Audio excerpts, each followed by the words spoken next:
projects of SUV GOP. Mike, just so everybody knows, is also the Northern Sub-District Chairman in Craig During Springfield District. And Craig routinely tells me that Mike is doing a great job at that.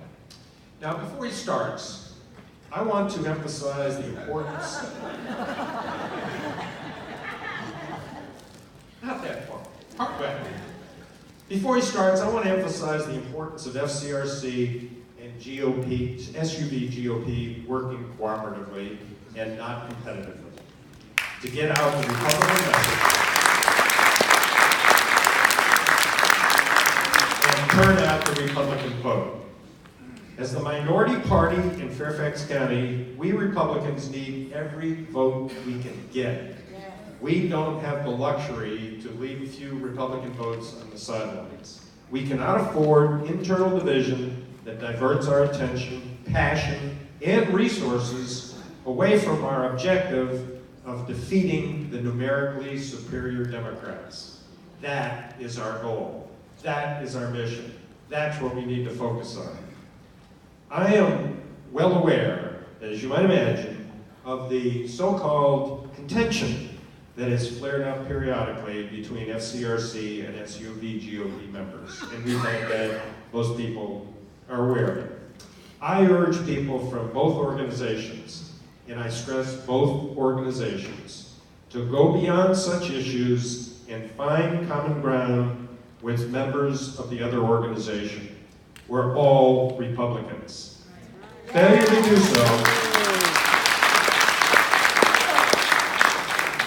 do so will limit the effectiveness of both organizations, confuse voters, and reduce Republican voter turnout.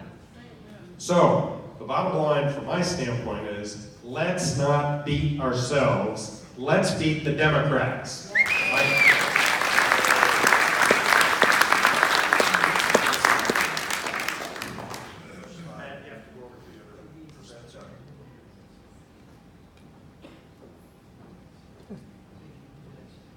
As he gets the slides. And thank you, Tim. I appreciate that. I appreciate the opportunity to speak to you all tonight and tell you kind of what SUV GOP is and what we've been doing. And Tim makes a very good point that we are the minority party here in Fairfax County.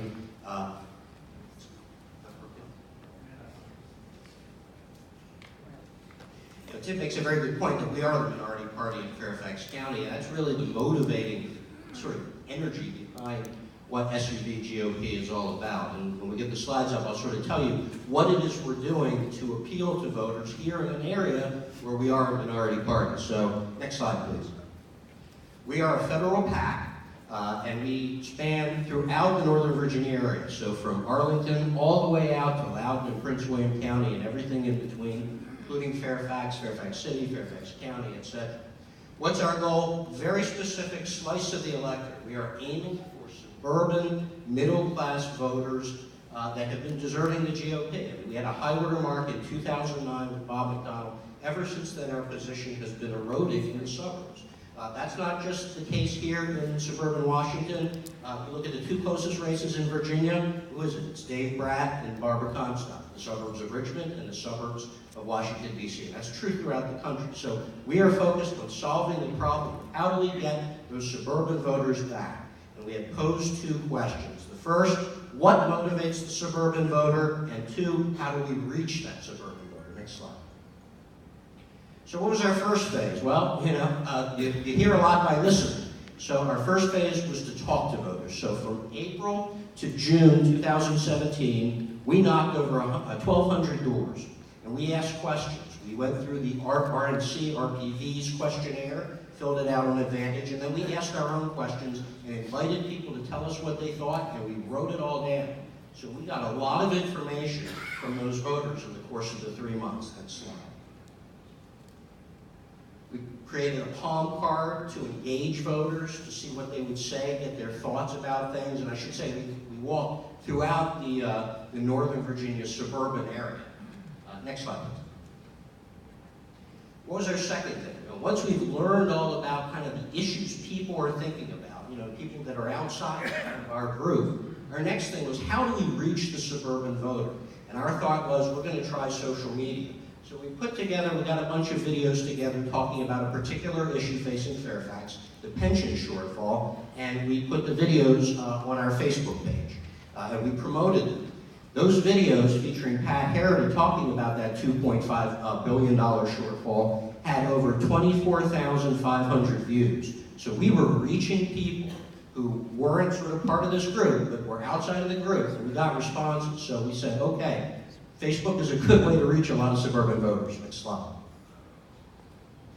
We also held a bunch of meetings and trainings. Our first meeting was early in the summer, and we had a lot of candidates come talk to us and say how important it is to win back the suburban voter here in Virginia if we're going to make the state red again. So we had a bunch of candidates come talk to us. We also made a lot of connections between Prince William, Loudoun County voters, etc.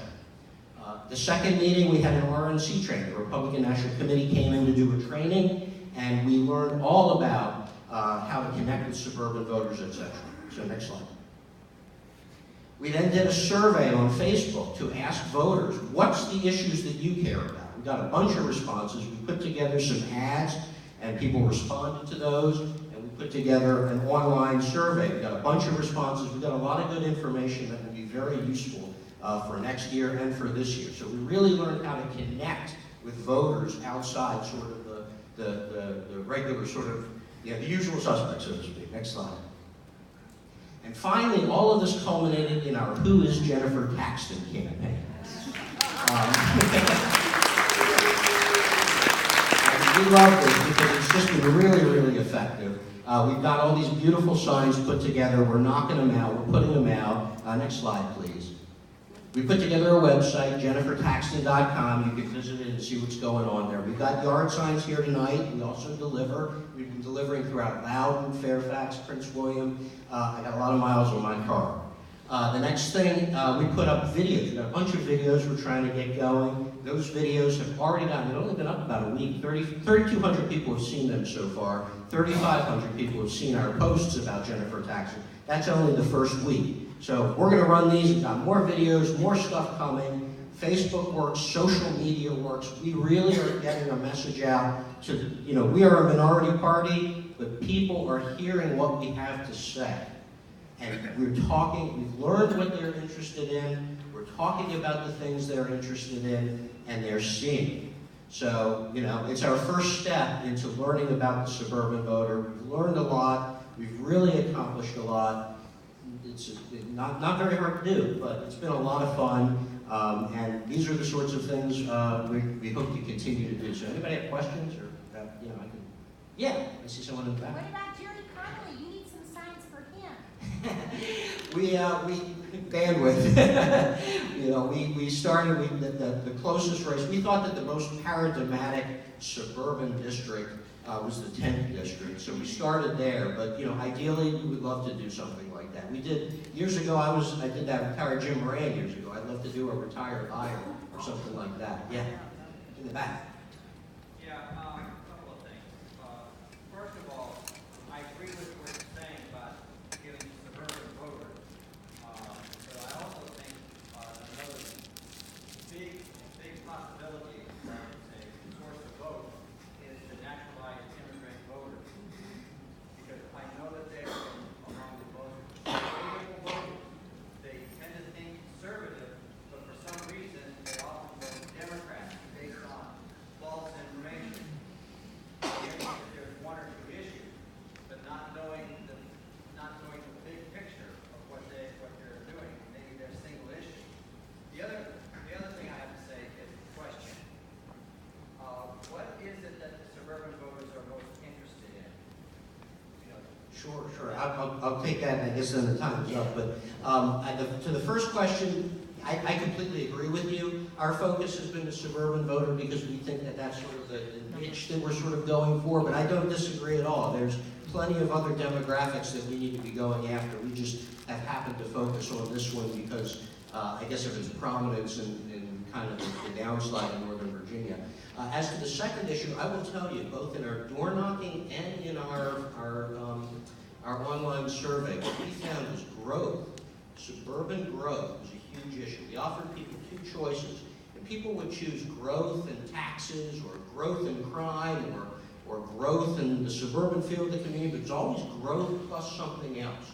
People are very concerned about growth. A lot of people say growth in taxes is another one, but it was always hinged on that, which I personally, I was surprised by that. I thought it was going to be something like taxes or something. What do you mean by growth?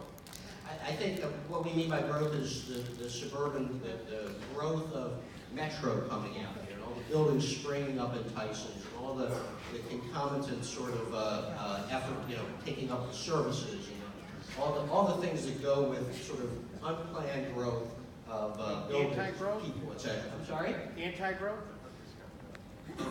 Yeah, no, I wouldn't say we're I don't think they're anti-growth, but I think that growth is, this is growth beyond what people have planned for or expected or are prepared for, and I think that they would like to, it seems, and I think, to be honest with you, I think we need to investigate it further, but that is what they were coming back with. So. Thank you very much. Thank you. So the out in the lobby, great to have at the meeting, and I encourage people to go up and talk.